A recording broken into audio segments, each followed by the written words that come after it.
Bismillah, alhamdulillah. Bila video ini muncul di berandamu, maka ini adalah petunjuk dari Allah kepadamu. Karena setiap keadaan yang kita jalani adalah bagian dari rahmat dan petunjuknya. Assalamualaikum warahmatullahi wabarakatuh. Puji syukur kita panjatkan kehadiran Allah subhanahu wa ta'ala atas karunia-Nya, dan solawat senantiasa selalu tercurahkan kepada Nabi junjungan kita. Sebelumnya, izinkanlah saya menyampaikan salam dan doa terbaik untuk saudara-saudara yang hadir di sini.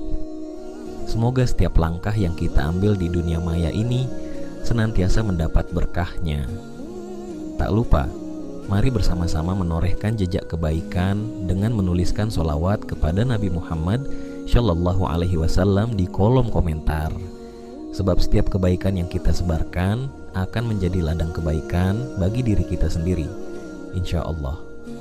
Semoga setiap ala nafas yang kita hirup, kita diberi kesehatan, kebahagiaan, dan keberhasilan. Dan pada akhirnya, semoga kita semua dipertemukan dalam keadaan bertakwa di hadapannya. Amin ya Rabbal Alamin.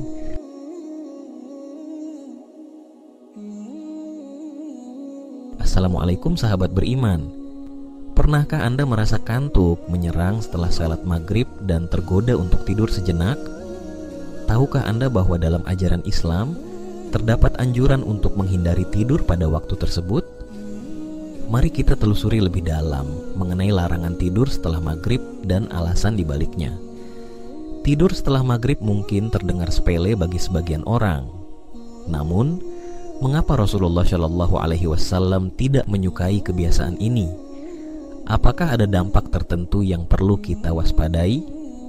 Dalam sebuah hadits yang diriwayatkan oleh Abu Barzah radhiyallahu anhu, disebutkan bahwa Rasulullah Shallallahu Alaihi Wasallam tidak menyukai tidur sebelum Isya dan berbicara setelah Isya.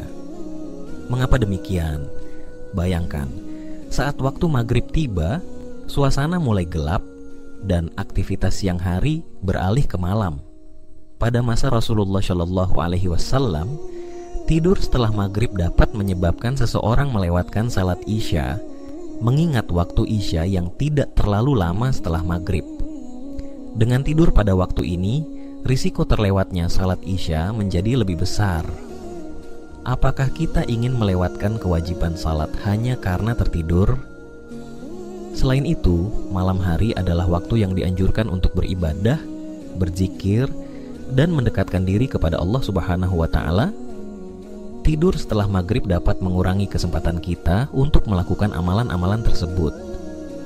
Bukankah lebih baik kita manfaatkan waktu ini untuk meningkatkan kualitas ibadah kita? Menariknya, dalam beberapa budaya, tidur setelah maghrib dianggap dapat membawa dampak negatif, seperti mimpi buruk atau gangguan kesehatan. Meskipun pandangan ini lebih bersifat tradisional, namun menunjukkan bahwa kebiasaan ini memang kurang disukai di berbagai kalangan. Apakah Anda pernah mendengar mitos serupa di lingkungan Anda? Dilansir dari artikel Dokter Sehat, di waktu maghrib, tubuh kita sebenarnya sedang berada di puncak aktivitasnya. Misalnya, paru-paru kita bekerja dengan kekuatan 17% lebih besar, dan otot-otot kita juga 6% lebih kuat. Nah, kalau kita tidur saat tubuh sedang aktif, sistem tubuh jadi bingung. Paru-paru yang sedang kuat dipaksa rileks, sehingga tubuh terasa nggak nyaman. Akibatnya, kita bangun dengan perasaan lemas, pusing, bahkan bad mood. Namun, bagaimana jika rasa kantuk tak tertahankan? Apakah kita harus memaksakan diri untuk tetap terjaga? Islam adalah agama yang memudahkan umatnya. Jika memang sangat lelah, diperbolehkan untuk tidur sejenak dengan niat bangun kembali untuk salat Isya. Yang terpenting adalah tidak menjadikan tidur setelah maghrib sebagai kebiasaan yang dapat mengganggu pelaksanaan salat Isya. Bukan cuma bikin bad mood, tidur maghrib juga bisa memengaruhi kesehatan loh. Kekacauan hormon dan metabolisme tubuh ini bisa meningkatkan kadar kolesterol jahat dan mengganggu produksi hormon insulin. Kalau dibiarkan, risiko kolesterol tinggi dan diabetes pun bisa meningkat. Saat maghrib, tubuh biasanya belum memproduksi hormon melatonin, hormon yang bikin kita mengantuk. Tapi kalau kita tidur di waktu ini, tubuh terpaksa memproduksi melatonin lebih awal. Akibatnya, saat kita bangun, melatonin masih tinggi, bikin kita susah kembali bugar. Untuk mengatasinya, tubuh memproduksi hormon stres seperti adrenalin dan kortisol yang malah bikin suasana hati makin buruk. Pernahkah Anda berpikir, mengapa waktu antara maghrib dan isya begitu singkat? Mungkin ini adalah salah satu hikmah agar kita tidak tergoda untuk tidur dan melewatkan salat isya. Dengan tetap terjaga, kita dapat mempersiapkan diri lebih baik untuk melaksanakan salat isya dengan khusyuk. Selain itu, ada pendapat yang menyebutkan bahwa tidur setelah maghrib dapat mempengaruhi pola tidur malam kita. Dengan tidur pada waktu ini, kita mungkin akan terjaga di tengah malam dan sulit untuk tidur kembali. Hal ini tentu dapat mengganggu kesehatan dan produktivitas kita keesokan harinya.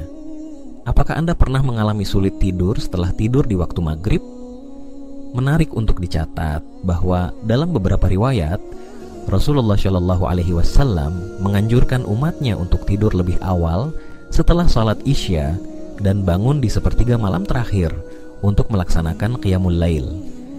Dengan menghindari tidur setelah maghrib, kita dapat mengikuti sunnah ini dengan lebih mudah. Apakah Anda tertarik untuk mencoba bangun di sepertiga malam terakhir? Namun, bagaimana dengan mereka yang bekerja hingga larut malam atau memiliki jadwal yang berbeda? Islam selalu memberikan kelonggaran bagi umatnya. Yang terpenting adalah menjaga kewajiban salat dan tidak menjadikan tidur setelah maghrib sebagai kebiasaan yang dapat menghalangi ibadah. Apakah Anda memiliki pengalaman meskipun tidak ada larangan yang bersifat mutlak mengenai tidur setelah maghrib, namun menghindarinya dapat membawa banyak manfaat, baik dari segi ibadah maupun kesehatan. Mari kita berusaha untuk mengikuti sunnah Rasulullah Shallallahu Alaihi Wasallam dan memanfaatkan waktu malam untuk mendekatkan diri kepada Allah Subhanahu Wa Taala. Bagaimana pendapat Anda tentang hal ini? Kalau kalian merasa video ini bermanfaat, jangan lupa klik tombol like, subscribe, dan nyalakan lonceng notifikasi agar tidak ketinggalan video menarik lainnya seputar fakta Islami. Semoga yang nonton sampai akhir masuk ke dalam surganya Allah Subhanahu wa Ta'ala. Amin ya rabbal alamin. Wallahu alam. Sampai jumpa di video berikutnya. Wassalamualaikum warahmatullahi wabarakatuh.